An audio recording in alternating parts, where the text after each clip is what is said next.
Hi, hello, welcome to Britain Under Labour, the nut house we all know and not love, but dislike and tolerate sometimes. So, my bed's not made. Don't judge me, okay? It's really early, and yeah. I've read this article and I've got to share it. So it's over 75s that won't need digital ID, says UK Minister Ian Murray. Now, he says it's because they're not looking for work. I beg to differ. Under a Labour government, everybody's looking for work because everybody is really, really poor. The other thing is, you've already said that this will probably be 13 and over. Now, I'm pretty certain that the 13-year-olds ain't looking for work, are they? Again, we are living in Labour's Britain, which is very, very poor, so I guess it won't be long before we're sending those little kiddies down the mines. Insert Minecraft joke here. So, what does it say? Digital ID will not be forced on the over 75s, Ian Murray has said. The digital minister said during a Westminster Hall debate in the House of Commons that older people would not need digital ID because they are not seeking work. Please refer to my earlier comments. He was speaking in a Westminster Hall debate led by SNP MP Pete Wishart. Now, the proposed UK-wide scheme is set to be rolled out for all UK citizens and residents by 2029. Sir Keir Starmer, the moron, has said that a person will need a digital ID to work. Repeating it again. Not me, the article. The SNP has opposed the scheme, which was initially dubbed a Britcard by the UK government. Mr Murray claimed the ID was not mandatory and that a person was only obliged to have one if they want to work. He said, let me just burst some of those myths. It's not a Britcard. And I know the members of SNP would like to call it a Britcard because that's what gives them the traction in terms of the way in which they constitutionally do these things. You called it a Britcard first. And it kind of is a Britcard, isn't it? It's a card for Britain. Britcard. You may not be calling it that because you're probably it's the gov.wallet or whatever, but really that's the thing you're going to focus on. But it's not a Britcard. Let me just deal with the issue around compulsion and mandatory, because everyone stands up and calls it a mandatory digital ID. It's not mandatory. That's the wrong thing to say to our constituents. It is not compulsory in this country to have a passport, but it's mandatory to travel. If you want to travel on a flight, or even an internal flight in this country, you require an ID to be able to travel. Yeah, travel isn't work though, is it? Because you need work to be able to live. You know that thing where you don't die? Where you need to eat and be in a warm house? It's a bit different. And the other thing is that it will probably be mandatory. I don't believe you. Not in any way, shape or form. Duh.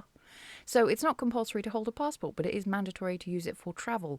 This is exactly the same with this particular instance. It's not compulsory to have one. You won't be asked to show it. You won't be asked to produce it. And there's a whole host of use courses that would be voluntary for us to do that. So you're going to spend billions on something and we'll never have to use it. So what's the point of it? I think what they're probably saying is that you're not going to have to show it to the police and everything, but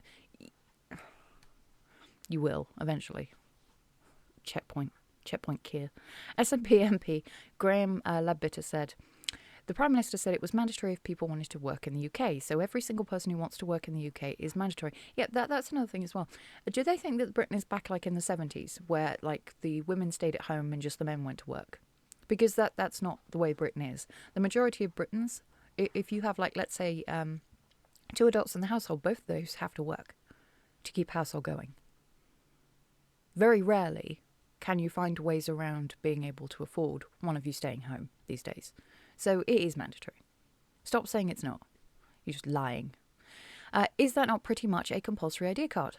Mr Murray replied, I can't remember which MP made the point about over 75s not being digitally excluded. I don't know many over 75s who are looking for work. So if they don't want to have this, they don't need to have it. For people who are particularly challenged in terms of mental capacity or otherwise, there will be a different system. Yeah, it's a different system for those who don't have a mobile phone, apparently, as well. Because I don't know what they're going to do about people like me who don't have one and will not get one. I have a landline telephone. You want to call me, it's when I'm in the house. If I'm outside of the house, I obviously don't want to be disturbed. If it's an emergency, well, I probably won't be out for long. I don't trust it out there. It's not very nice. Perth and Kinrossshire MP Mr Wishart then challenged the UK government to override the SNP, which wants to block digital ID. He said, in Scotland, we will have to pass what's called a legislative consent motion to allow this to go through, given our responsibilities for devolved services. If you live outside of the UK, you may not be aware of this, but back during the Blair years, he set up something which was what we call devolved governments in Wales and Scotland, so that it would be fair for them to be able to have their own governments to rule over their people, because let's face it, people in England, Scotland and Wales all kind of live differently. You know, we all have different needs dependent on when it is. So we're not going to do it. We're not going to do it. What the minister is going to have to decide is whether he accepts the democratic will of the Scottish Parliament or whether he's going to do a Tory and impose it anyway. Probably impose it anyway. People have already said they don't want this, and they've said that for years. In fact, this is not the first time that they brought this up. But they keep doing it, don't they? Control and power, and unfortunately, politicians are very reluctant to give that up. I was going to make a video, actually, about that and my feelings on regards to Britain, where it stands. And the biggest problem we've got with our politicians is they used to be things that came out during election time. All right, we never saw politicians during the rest of the year. And if we did, we knew it was because they'd done something bad and they were on TV for it. And we knew to vote them out in the next election. Because stop playing with the plastic. Thank you. But we now see them everywhere because they've got their claws into every aspect of our lives. They can't help themselves because they've broken all the systems that they're supposed to run, like our justice system, like our immigration system. They feel like they must grab at everything else, pick at everything else to find things that they can solve. By solve, I mean make worse. It's like all of our social issues. I remember the government had nothing to do with any of that. Again, they were just a background noise that, again, if we heard them, bad things. The type of government that we vote back in again was the type of government that we didn't have to see during the year. They just put a little leaflet through our letterbox and maybe knock on the door and ask us some questions. Yeah, back to this. Sorry, I'm doing a little ranting. I challenge him to do that in the run-up to the Scottish election because he will turn this into a nightmare for the government and into a constitutional nightmare for the honourable gentleman. Can I move to Scotland? Will you accept me? I got some Scottish blood in me.